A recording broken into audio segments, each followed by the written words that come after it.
According to Leadership newspaper, a mass resignation of software engineers in some commercial banks across Nigeria for greener pastures abroad is threatening digitization in the banking sectors. Learned that about 500 software engineers have, since the beginning of this year, secured better offers abroad, majorly in Canada and European nations, where the emoluments far outweighs what they're being paid in the Nigerian banking sector.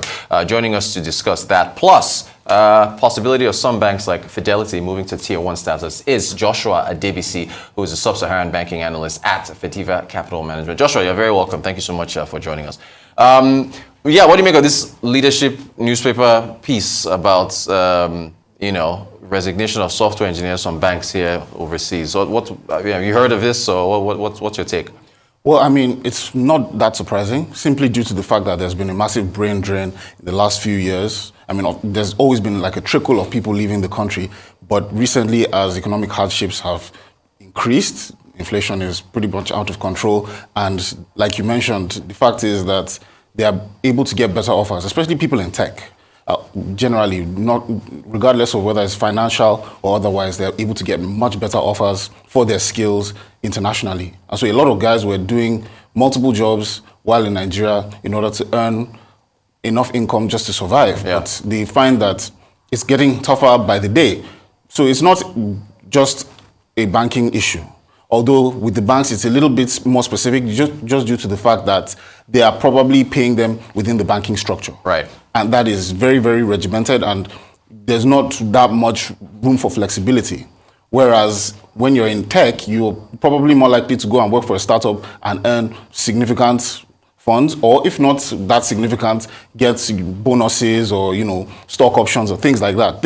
Incentives that the banks will not offer. Right. So it just becomes much more attractive to go to, be it Canada or any other European country, because of the fact that the banking structure may not be so conducive for somebody in tech, especially because of the fact that their teams, I hear a lot of complaints about the teams not being big enough for the task at hand. If you think about any of your digital banking apps, and you think about how many people use them and how many problems they probably face and how many times they crash, you can start to imagine the scale of the problem when maybe one or two people are having to deal with massive amounts of overload during peak times, or whatever the case may be. Just a small group of people having to fight massive problems, whereas you would find smaller teams in smaller companies or bigger teams in much more aggressive startups or tech companies. Wow, this is fascinating talk. So as far as the competition that the banks here now face, if there's the fintech side where the competition is facing from fintech, and then now from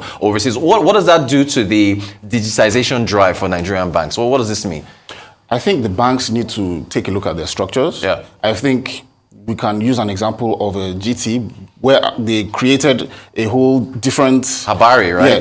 Well, Habari and then Squad, which they just launched. Right. And they have completely separate teams, basically from top to bottom. And those people are basically able to operate more like fintechs and more like tech startups. So that can give them a lot more flexibility and give them the opportunity or the scope to give a buy-in to their workers, right, so that they have more incentives to stay and not just run for greener pastures. Yeah. Okay. So in that case, now that then brings up the holdco structure. So I guess the holdco structure would, for a number of these banks that have taken it, will give them more flexibility to do that. In theory, yes. In theory. If they choose to go down that road.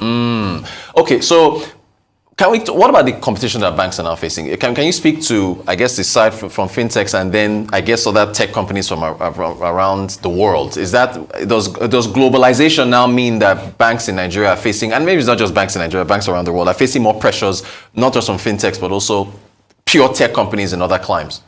Well, that all boils down to the state of the Nigerian economy. Yeah. The truth is that even if you're earning a very decent salary in Nigeria, in Naira, if inflation is still high, exchange rate is skyrocketing, it becomes very difficult to justify remaining in that position when you know that you will get a more stable economy, probably a better salary overall, and obviously a more stable exchange rate somewhere else. So the people you are keeping, you have to massively incentivize them just to stay, right? And even then, it may not even be enough, just because of the fact that people are tired of just surviving or just managing.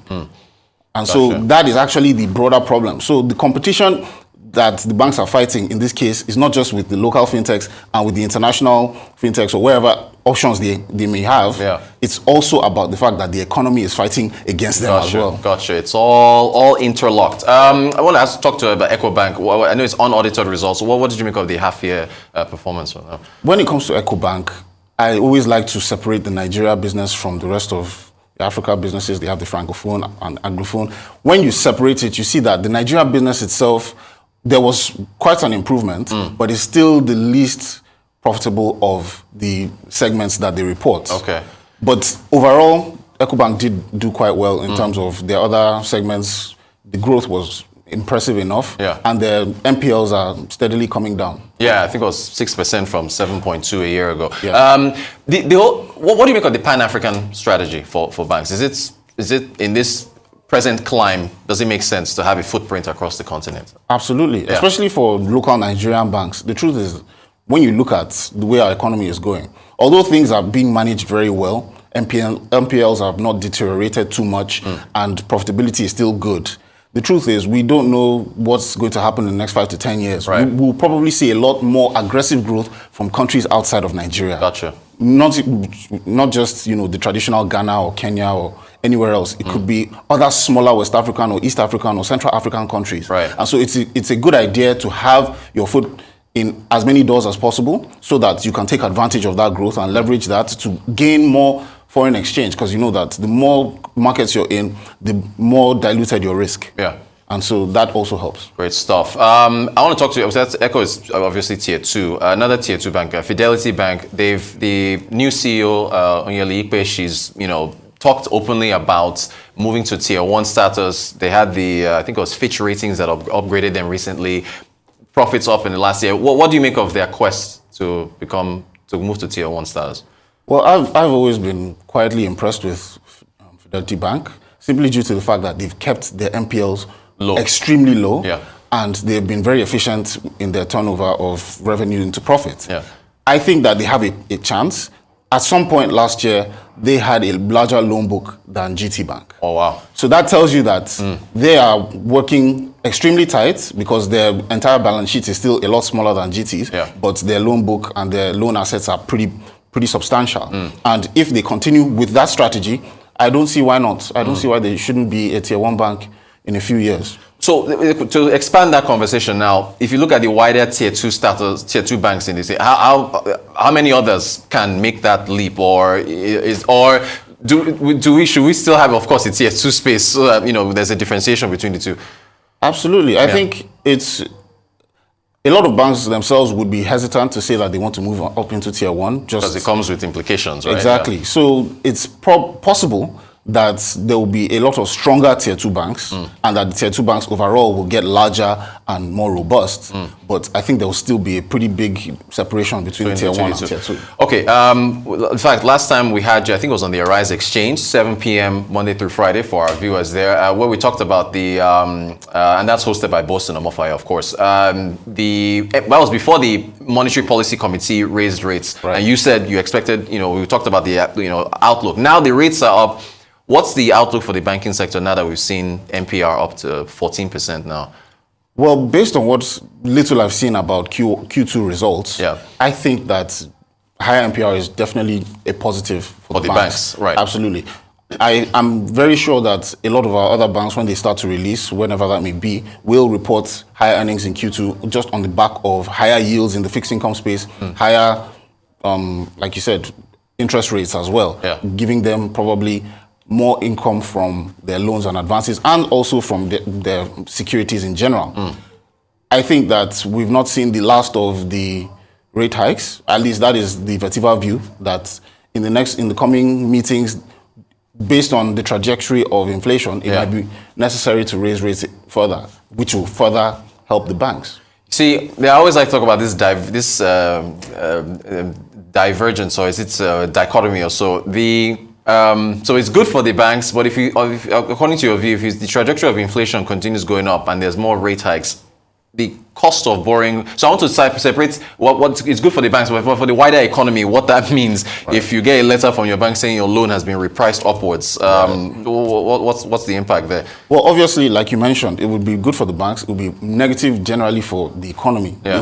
The whole reason why the CBN or the MPC were hesitant to raise rates is because it would increase the cost of borrowing, right, and probably put a damper on economic activity and economic growth. And so, obviously, higher rates impacts growth. Now, just due to the fact that inflation is out of control, the CBN has very few levers that they can pull, right, to adjust it. And so that just makes it that the only choice they have is to raise rates to try and put a damper on inflation.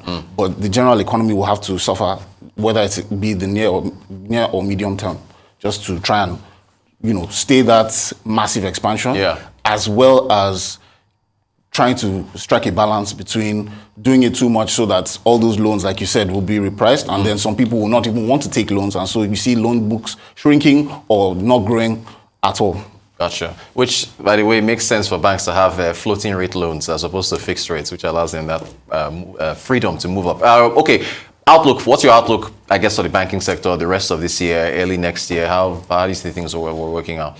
Well, that's a bit of a challenge, but for the rest of this year, like I said, revenue is probably going to go up, but at the same time, we'll probably see an increase in loan loss impairments in general, and so that will probably put a little bit of a damper on overall profitability. But revenue should go up, non-interest revenue should go up, and we should see higher profits. Well, any headwinds? Do you see any headwinds for the banking sector, at least, I guess, for the second half of this, for the year? Well, we've already seen a lot of them. Inflation, higher energy costs will impact their operating expenses. And so those things will put a bit of a damper, like I said, on profitability. But on the interest income and non-interest revenue side, I think that it's more of a positive. Fantastic stuff. Joshua Adebisi, Sub-Saharan African Banking Analyst for Vetiva Capital Management. Thank you so much for joining us. Really appreciate your time.